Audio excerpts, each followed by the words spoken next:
આપણે તો કેટલી ચિંતા કરીએ, પણ આપણે ચિંતા કરવાની જરૂર નથી. કારણ ચિત્ત તું સિદ્ધને ચિંતા કરે, કૃષ્ણને કરવું હોય તે કરે. ચિત્ત તું સિદ્ધને ચિંતા ધરે, કૃષ્ણને કરવું હોય તે કરે. તું શા માટે ચિંતા કરે છે? કૃષ્ણને કરવું હશે તે કરશે તારા ભાગ્યમાં. ચિંતા ન કરવી. અને હું હંમેશા કહું છું, જ્યારે પણ દુઃખનો સમય આવે ત્યારે ચિંતા ન કરવી. બની શકે તો ભગવાનના નામનું ચિંતન કરવું સાહેબ. ચિંતા કરતા ચિંતન વધુ સારું છે. ચિંતન કરજો, ઈશ્વરના નામનું ચિંતન કરજો. શું ચિંતા કરવાની? ધાર્યું તો ધણીનું જ થાય સાહેબ. આ તમારી સામે પ્રત્યક્ષ દાખલો. કાલ સાંજે મળવા આવ્યા, તમારો અવાજ સાંભળ્યો તો ને? બોલાતું તું મારાથી? આ લોકો વારંવાર આવીને પૂછતા હતા, દાદા શું થશે, શું કરશું ભાઈ? એક જ જવાબ રહ્યો છે સાહેબ, ધાર્યું તો મારા ધણીનું જ થશે. અહીંયા બેઠા પછી ખબર પડે શું થાય. તો બોલાવે તો પણ ઈ, અને મૂંગો રાખે તો ઈ, એના હાથમાં છે. મારે ક્યાં અહીંયા બહેન કઈ ખરાબ શબ્દો બોલવા છે? તારે બોલાવો હોય તો બોલાય, ન બોલાવે તો ઘરે મોકલી દે.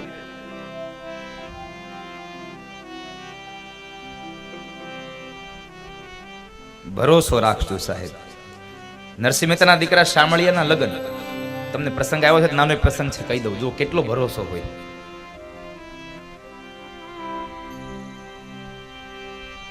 નરસિંહ મહેતાના દીકરા શામળિયાના લગ્ન બાપુ, અને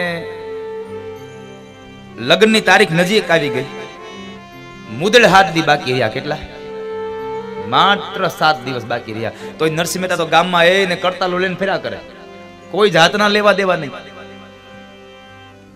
હવે આપણી ઘરે દીકરાના દીકરીના લગ્ન હોય ને તો 6 મહિના અગાઉ હોય એમ, જો આમ એવી તૈયારી કરતા હોય. અને આને હવે 7 દી રહ્યા ખાલી, એક અઠવાડિયું, અને તો એને ખબર નથી. તે 7મે દિવસે સાંજે બરાબર માણેક ગૌરી અને મહેતાજી બે બેઠા છે. અને માણેક ગૌરીએ વિચાર કર્યો, આ મહેતાજી કાંઈ હલતા નથી, આ શામળિયાના લગ્ન આવી ગયા. એણે મહેતાજીને કીધું, મહેતાજી હવે કાંઈક આ બધું મૂકો અને કંઈક તૈયારી કરો, આપણા છોકરાના લગ્ન આવી ગયા. મહેતાજી શું કીધું ખબર છે? હે માણેક ગૌરી, આ શામળિયાના લગ્ન આવી ગયા, કેમ, કેટલા દીની વાર છે? હવે એને એ નથી ખબર 7 દીની વાર છે. એને એ નથી ખબર કે 7 દિવસની વાર છે. કેટલા દિવસ બાકી રહ્યા? અરે મહેતાજી હવે 7 જમણ બાકી રહ્યા છે, કઈક તો કરો તમે, તૈયારી નથી કરવી તમારે કઈ? મહેતાજી એટલા શબ્દ બોલ્યા, મેથી 7 દી બાકી રહ્યા છે, તઈ હું ચિંતા કરો? એ કહી તો 7 દી બાકી છે. વળી 1-2 દિવસ ગયા, અને વળી સંધ્યાના સમયે, સાંજના સમયે જ્યારે ઘરે બેઠા છે ને, તઈ માણેક ગૌરીએ કીધું, મહેતાજી હવે હદ થાય છે, હવે હદ થાય છે. કેમ?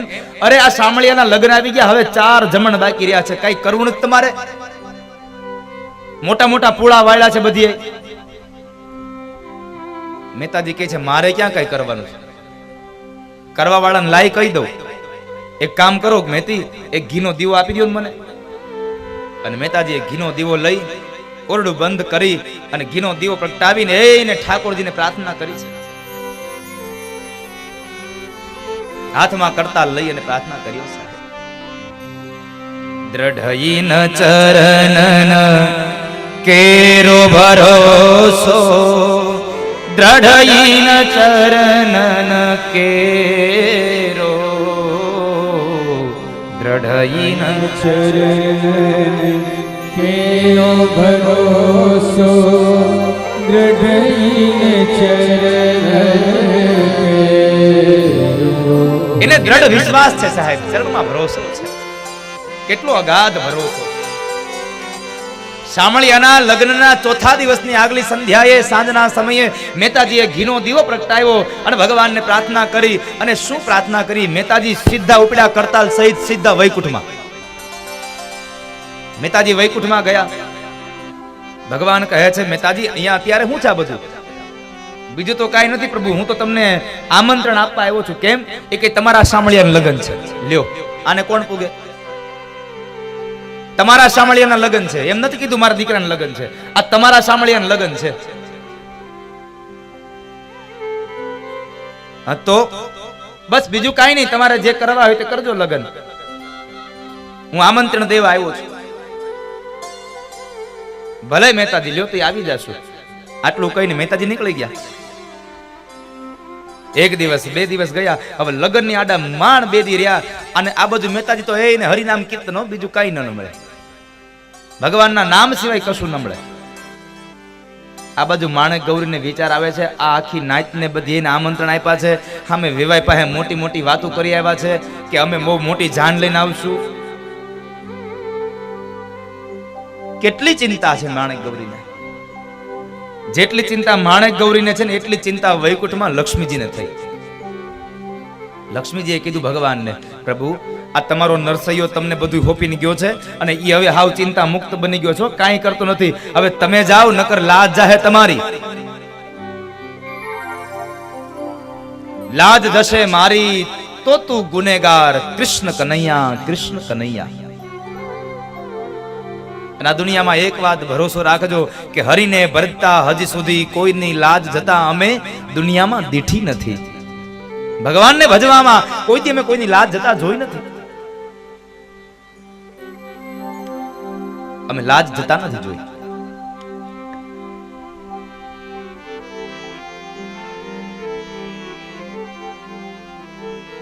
અને એ સમયે હવે હજી અહીંયા કોઈ જાતની તૈયારી નહીં હો. અને લક્ષ્મીજી કીધું એટલે એ જ સમયે ભગવાને અર્જુનને બોલાવ્યા. અર્જુન અહીંયા આવો. અર્જુન આવ્યા છે. હા પ્રભુ, કહું શું આજ્ઞા? જાઓ જુનાગઢ, આપણે નરસિંહ મહેતાના દીકરા શામળિયાના લગ્ન છે અને હજી રંગકામ બાકી છે. જાઓ તમે ધોળવા વાળા થઈને વયા જાઓ. 2 દિવસ અગાઉ અર્જુન આવ્યા છે જુનાગઢમાં. નરસિંહ મહેતાને ઘરે આવી દરવાજો ખટખટાવ્યો અને માણેક ગૌરીએ બરાબર દરવાજો ખોલ્યો. માણેક ગૌરી પૂછે છે, ભાઈ કોણ તમે? શું કામ હતું? અરે બા, હું રંગ ધોળવા વાળો. રંગ ધોળવા વાળા? અરે હા, હું રંગ ધોળવા વાળો આવ્યો છું. શું કરવાનું છે? ચૂનો લગાવવો છે, ડિસ્ટમ્બર લગાડવો છે, ઓઇલ પેન્ટ કરવો છે? માણેક મહેતી મનમાં કહે છે, અહીંયા ચૂનાનો મેળ નથી ને આ ઓઇલ ને ડિસ્ટમ્બર ની વાતો કરે છે. આ બેયનો સંવાદ સાંભળી અને મહેતાજી બહાર ઓરડા આવ્યા. ઓરડામાંથી નીકળી અને બરાબર જે આંગણામાં આવે ને, જ્યાં દરવાજે આવે ને, ત્યાં તો અર્જુનને જોયા. ઓહો ઓહો કરવા માંડ્યા. અર્જુન કહે છે, મૂંગા રહેજો નકર બધું ખુલી જાય. અહીંયા મને ખબર છે તમને ઓળખી ગયા. નરસિંહ મહેતાને ચૂપ કર્યા. નરસિંહ મહેતાને પૂછે છે, મહેતાજી કેટલું રંગવાનું છે આપણે? મહેતાજી કહે છે, મારે તો આખું જુનાગઢ રંગાવવું છે. એક રાતમાં અર્જુને આખું જુનાગઢ રંગી નાખ્યું. સાહેબ, આ તો ભગવાનનો મોકલે, શું વાર લાગે? અને આ સત્ય ઘટના છો, જરાય કાલ્પનિક નથી. આ સત્ય ઘટના બનેલી છે આ કલિકાલમાં.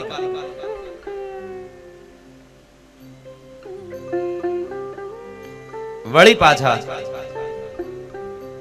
થોડો સમય વ્યતીત થયો, થોડા કલાકો ગયા અને આ બાજુ ભગવાને ઉદ્ધવને બોલાવ્યા. ઉદ્ધવ આવો.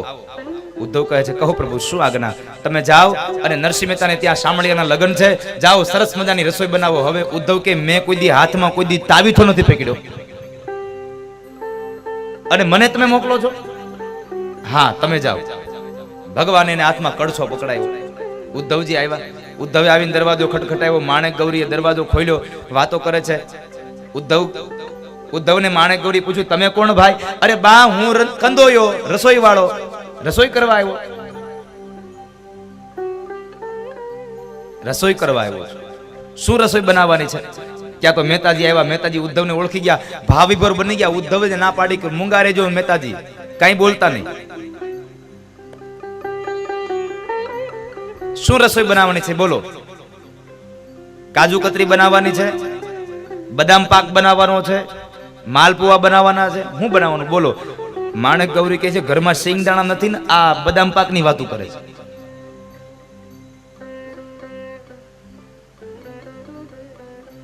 મહેતાજી કહે છે, તમને શું બનાવતા આવડે એ કયો નહીં. કે મફત નું હતું એટલે પછી એમાં મૂકે કોઈ માણસ?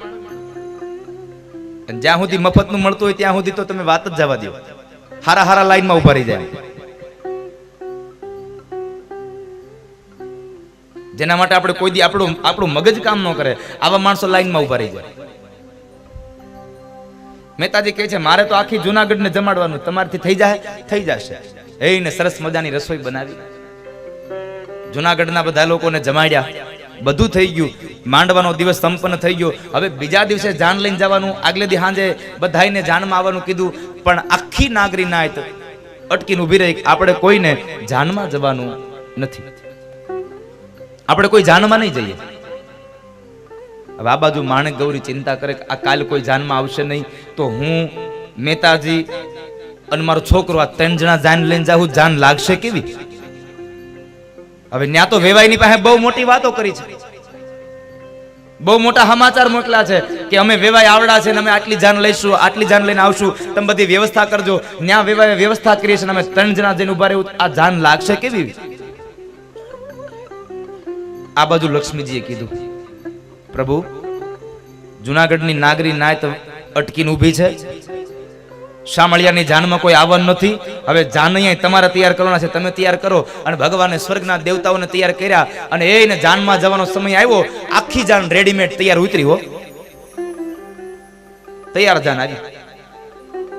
ભગવાન પોતે પિતાંબર પહેર્યા છે, જરકસી જામા ઓઢ્યા છે, એને સારા સારા મોતીના હાર પહેર્યા છે, માથામાં મુગટ શોભે છે હીરા માણેકના. જાન લઈને જાય છે.